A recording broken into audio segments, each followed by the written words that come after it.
To anyone passing through this street in Homerton, this will look like just a regular street. But this is the site where Homerton College, which is now part of the University of Cambridge, once stood. And back in 1881, it was members of this college that formed what we know today as Leyton Orient Football Club. The club was originally set up as Glyn Cricket Club and played on a piece of waste ground on nearby Glyn Road. The club's name was changed to Eagle Cricket Club in 1886. It was at a committee meeting at 86 Dunlace Road in 1888 that the club started up a football section, and the name was changed to Orient FC after Orient Steamship and Navigation Company, whom one of the players, Jack Deering, was an employee of. The team play in red shirts with a capital O on the back, hence the nickname The O's, which has stuck to this day. The team added Clapton to the name in 1898, making them Clapton Orient.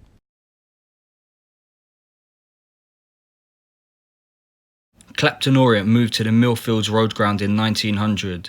We can see here the housing estate on the site of the ground today.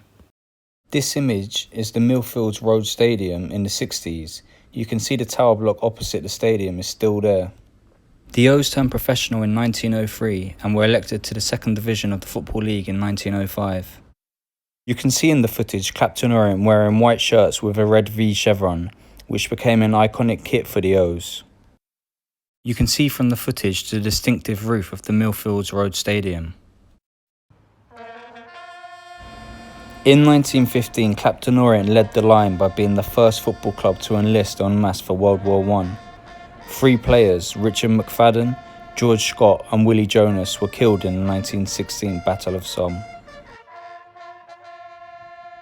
In 1929, Orient recorded their highest ever home league attendance of 37,615 against Tottenham Hotspur. As you can see here, today on the side of Millfields Estate, we can see a plaque in memory of what was once Clapton Orient's home. You can see on the plaque that the O's left the Millfields Road Stadium in 1930. This was due to the expansion of greyhound racing. Other than this plaque, there's not much evidence that there was ever a stadium here. Here's a bird's eye view image of how the stadium once looked and how it looks from above today. Orient Way being a road in the middle of the estate is a nice nod to the past. Before moving to their new stadium, the O's played 2 home league games at the old Wembley Stadium, winning them both.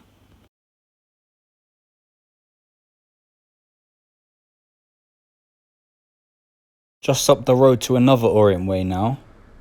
In 1930, Clapton Orient moved just over half a mile away from Millfields Road to Lea Bridge Stadium.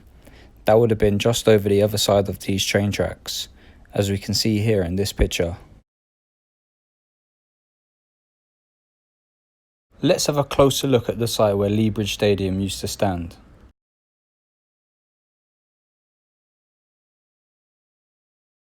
We can see here another heritage plaque for another of Orient's old stadiums. This image is Clapton Orient in 1934 at the Lea Bridge Stadium.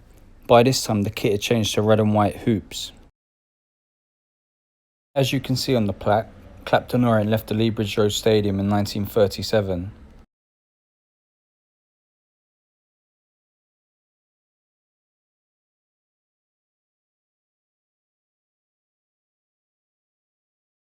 After leaving the Lea Bridge Stadium, the O's moved to their current home in Leyton, where it is evident they have had a big impact on a local area.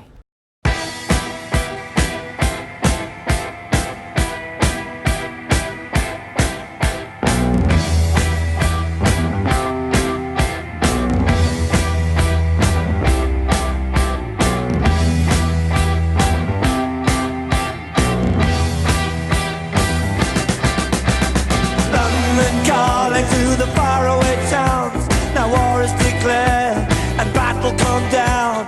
London calling to the underworld, come out of the cupboard, you boys and girls.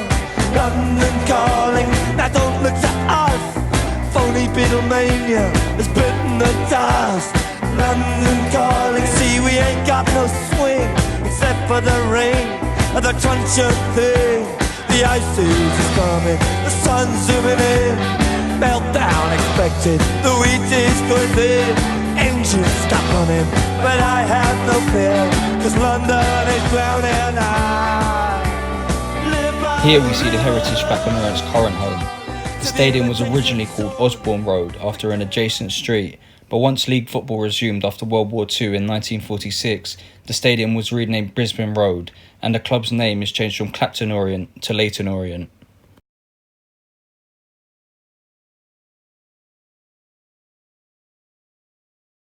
In 1956, Leyton Orient were promoted for the first time in their history. This is an image of the league-winning side. Orient legend Tommy Johnston is seen standing fourth on the right. The players, underpaid not so many years ago, are now... As you can see in this footage, by this time Orient were playing in blue shirts and white shorts. Their cost makes it tough for the more modest clubs, some of which can only keep going from handouts from... It wasn't too long before Orient were promoted again. In 1962 they were promoted along with Liverpool to the top tier of English football for the only time in their history. We can see the unbelievable promotion scenes here. What a day this must have been.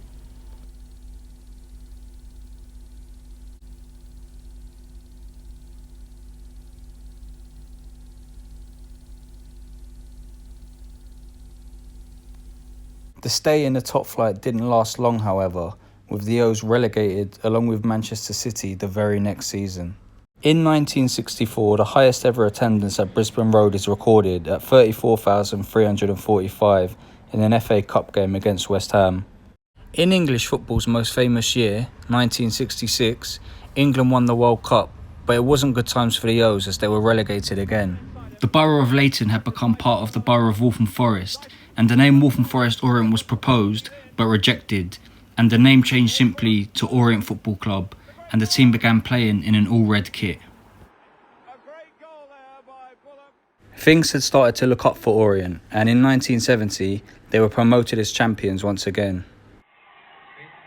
Orient were now playing in the second division and were unbelievably close to regaining promotion to the top flight once again in 1974, but they failed to beat Aston Villa in the last game of the season and missed out on promotion by 1 point. You can see here a clip of Orient playing Manchester United the very next season. Games away from home in the First Division last season against Orient, who missed promotion to the First Division by a single point. Everything hinging on their last game of the season. 74 was also the year that Laurie Cunningham joined Orient. He went on to make history by becoming the first black footballer to play for England. Here in this Orient side, Bobby Fischer. Here's Cunningham again. Curling one in beautifully. Yes! Scored by Jerry Queen and made by Laurie Cunningham. The number 12, the youngster, on as a substitute. Leyton Orient have a statue of Cunningham just outside Brisbane Road. Tragically, he lost his life in a car accident aged just 33. In 1978, Orient went on a memorable run in the FA Cup, making it to the semi-final for the only time in their history. Peter Kitchen was a standout player for the O's in the famous cup run. Here we can see some of the highlights of that FA Cup run. Kitchen. Away from Harris, and Mayo arriving. And Mayo is unmarked. Kitchen just ahead of him. Here's Kitchen. And Orient have taken the lead. From a goal behind now to lead 2-1 at Stamford Bridge. At Stamford Bridge, it's finished Chelsea 1, Orient 2. Days, and there was a famous night against Middlesbrough in the quarterfinals when first Kitchen, who got a beauty,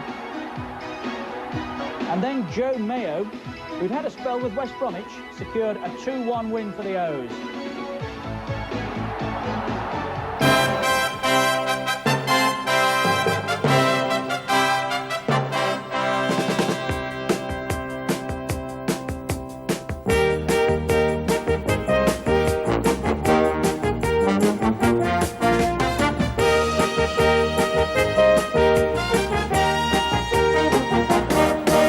After what was a remarkable run, Orient sadly lost to Arsenal in a semi. Wriggling all the way through, he's gone all the way. And that's number 3! Arsenal 3, Orient 0. There was more disappointment for the O's a few years later, as in 1982 they were relegated back to Division 3, and in 1985 relegated to Division 4. In 1987, the O's revert back to their former name, Leyton Orient. In 1989, Orient finally gained another promotion, this time via the playoffs, beating Wrexham in a two-legged final. Here are some of the scenes from that historic day.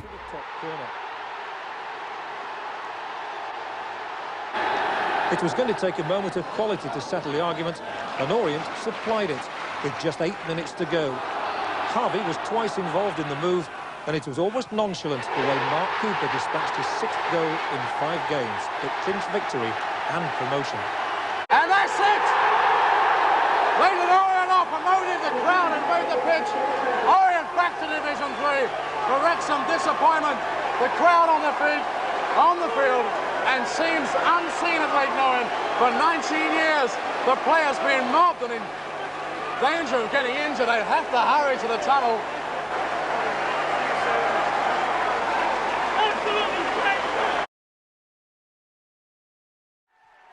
By 1995, the O's were struggling again. A documentary was made about their season that we could see a clip from here. If you come back at me, you'll be off the field and you'll be following Terry down the road. If you come and see me tomorrow, you've got a fortnight's notice, because that performance is the straw that broke the camel's back, and that will be not be tolerated in this dressing room while I'm in charge with Chris Turner. That is the fucking straw that broke the camel's back. That is typical fucking Leyton Orient. So you little cunt, when I tell you to do something, and you fucking big cunt, when I tell you to do something, do it. And if you come back at me, we'll have a fucking right sort out in here. Alright? And you can pair up if you like, and you can fucking pick someone else to help you, and you can bring your fucking dinner. Because by the time I'm finished with you, you'll fucking need it. Do you fucking hear what I'm saying or not? You see me in the morning. Leyton Orient were relegated while the documentary was made. It also featured Barry Hearn taking over the club. And I have personally acquired 66% of Leyton Orient Football Club. Over the 90s and noughties, Brisbane Road saw many changes.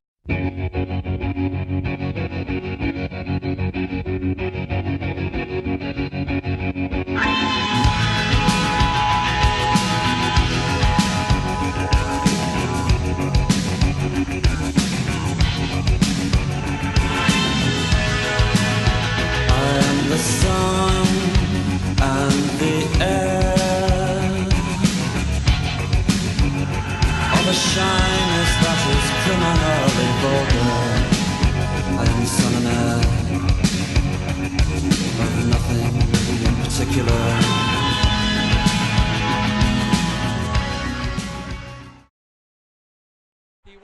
In 2006, Leyton Orient gained a dramatic promotion back to the now named League One with an injury time winner. Had Grimsby letting a goal, the Orient fans have gone balmy, but Orient have gone through, and now Orient are breaking through a goal.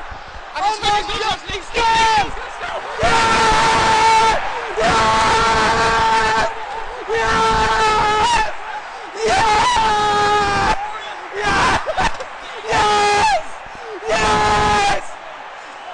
Come on! Yes! Yes! That's the final whistle. Leyton Orient are promoted in dramatic fashion. Unbelievable. Absolutely unbelievable. You couldn't have written a script for it.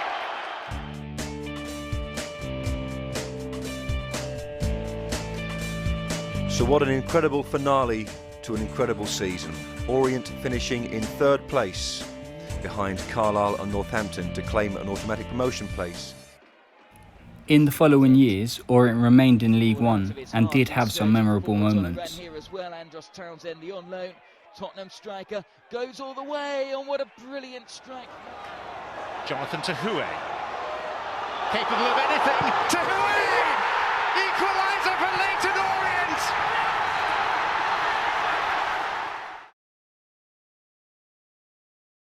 In 2014, Orient finished 3rd to make the playoffs and won a memorable semi to book themselves a place in the Wembley final. This could seal it. It's a real chance. He's there. He's stagnant. And Leyton Orient are going to Wembley. emotional, dramatic night at Brisbane Road. Leyton Orient booked their place in the League One playoff final. It's too strong for him. The playoff final started well, with the O's going 2-0 up before half-time, but Rotherham managed to pull it back, bringing the game to a penalty shootout.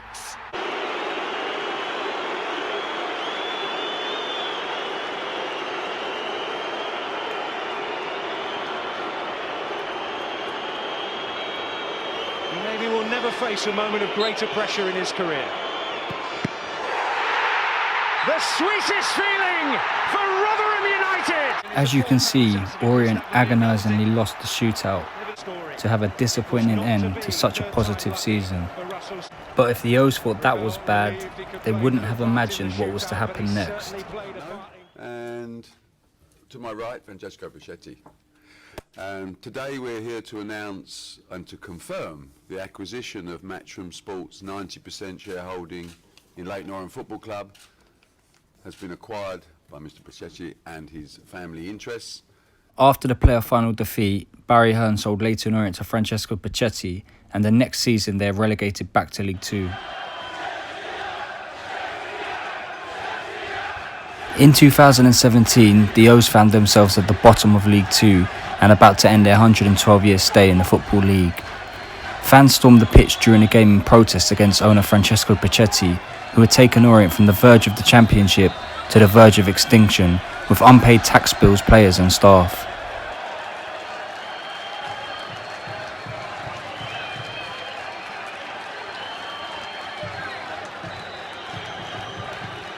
Thankfully, Leyton Orient were taken over that summer by Nigel Travis and Kent Teague, who had the aim of getting the club back to where they were. So we formed a consortium, you've probably heard about it. Our goal is to buy Leyton Orient out of our love for the club. Our goal is to return it to the winning days of the past.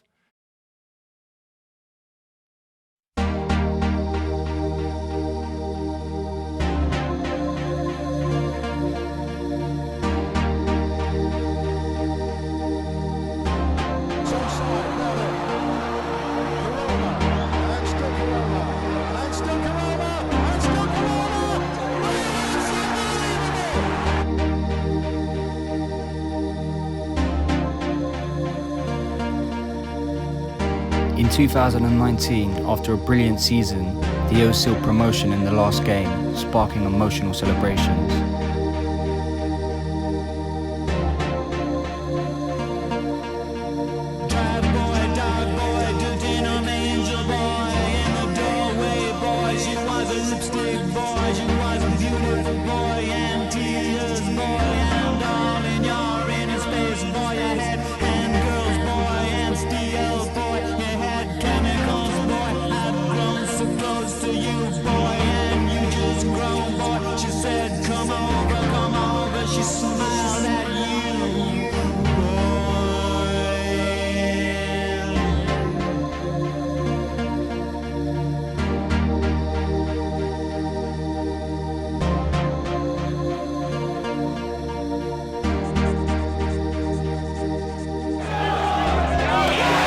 Leyton Orient are National League champions.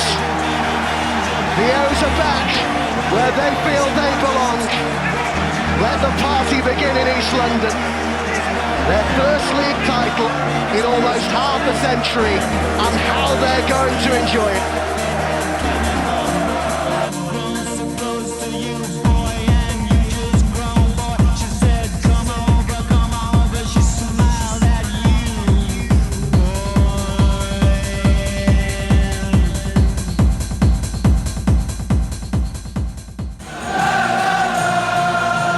That same season, Orient made it to the FA Trophy final at Wembley.